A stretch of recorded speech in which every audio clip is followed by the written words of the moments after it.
Imwe mu ntwaro zikomeye zakajije urwango ku Batutsi ni amategeko 10 y'Abahutu yashinzwe na Gitera Habyarimana.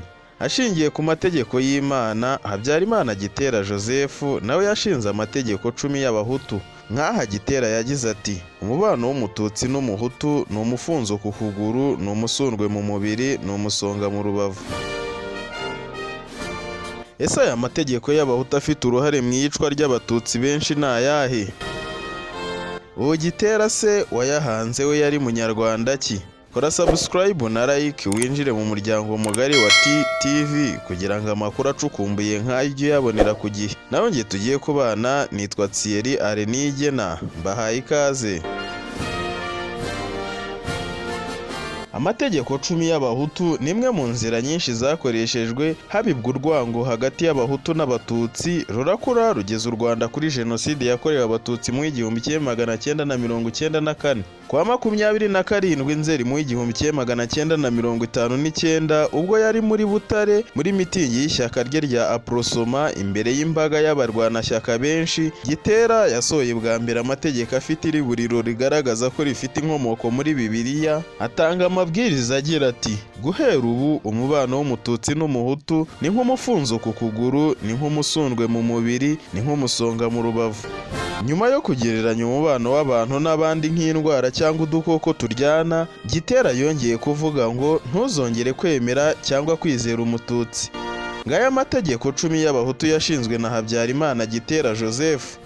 Guhera ubu emera kandi wizera Imana gusa yonyine hamwe n'ubushobozi bwawe. Ntuzongere kwemera cyangwa kwizera Umututsi.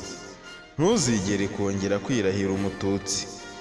Ntuzigere ujya inama nawe, kamere ku Mututsi n'ubushukanyi. Ntukagire umubano nawe. Kubana n'Umututsi ni ukwihambiraho urusyo. Uwahora Umututsi ntabi yagize, nta Mututsi wasigara mu Rwanda. Guhora si byiza, ariko kwirinda umwanzi cyangwa kwirwanaho aguteye birateganyijwe mu mategeko yose. Ntuzasambane n'Umututsikazi. Kubarongora ntibibujijwe. Kubajajabaho cyangwa kubiyomekaho nk'uburondwe ni wo mwako. Ntukabeshye nk'Umututsi, ahubwo jya uvuga ukuri kose. Amayeri y'Umututsi jya uyagaragaza yose. Ntuzibe nk'Umututsi, musyigingize yibe.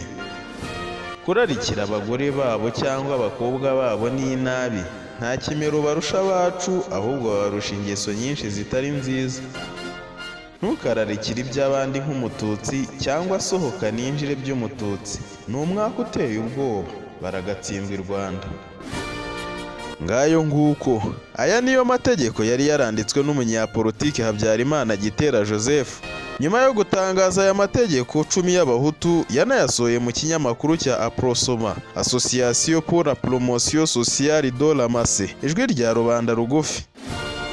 Ingaruka z'aya mategeko ntizatinze kugaragara, kuko mu mezi 2 yakurikiyeho abarwanashyaka ba Aprosoma na Parimehutu bisunze aya mategeko maze batangira kwica Abatutsi, gusahura no kubatwikira. Ibi byarakomeje mu myaka y'1960, 1961 n'1962. Bivugwa ko ibi bikorwa byahitanye Abatutsi bagera ku bihumbi 25 mu gihugu hose, n'abasaga ibihumbi 400 bahungira mu bihugu bitandukanye birimo ibyo muri Afurika n'ahandi.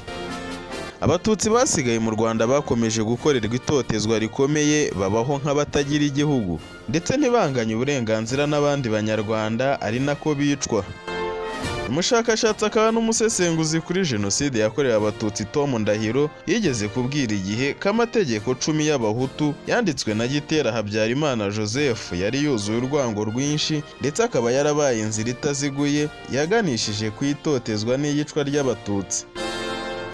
Yagize ati: ni amategeko yari yuzuye urwango. Umuntu wumva ko mugenzi we ari uburwayi, ubundi uburwayi urabwikiza, waba ari umusongo ukawushakira imiti, waba ari umusundwe ukawihandura ukanawica. Uko rero ni kwa gutegurwa kwa Jenoside, kuko byose bigaragaramo muri ayo magambo. Yongeyeho ati: icya mbere ni ukuvuga ko abantu badashobora kubana, harimo kwambura abantu ubumuntu. Icyo kintu cyo kwita abantu imisundwe, kuvuga ngo abantu bice ku bandi, n'urwango rwahemberewe kera. Kuba nta hantu na hamwe bigaragara ko aba bantu babibaga urwango bigeze babihanirwa, ibishobora gusobanura ko byari bishyigikiwe n'ubutegetsi bwariho icyo gihe.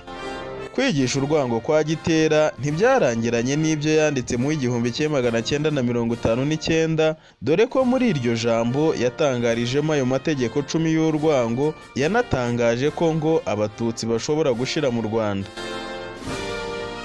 Uyu Joseph Habyarimana Gitera niwe wasobanuriye Perezida Habyarimana ko umugome ari umututsi. Gitera yandikiye Perezida Habyarimana ku gisubizo ku kibazo yari yaramubajije ngo abahutu n'abatutsi bapfa iki. Gitera agasubiza ko bapfa ubutegetsi n'ububi bw'abatutsi. Gitera avuga ko abatutsi ari abagome bakaba n'abicanyi, akanasobanura n'uburyo bakwiye kuba ku mugozi. Amategeko ye 10 y'abahutu ni nayo yagendeweho na Hassan Ngeze mu 1990 asohora andi mu kinyamakuru Kangura, ndetse ibi byabaye intwari ikomeye yo gukora jenoside. Ngayo nguko.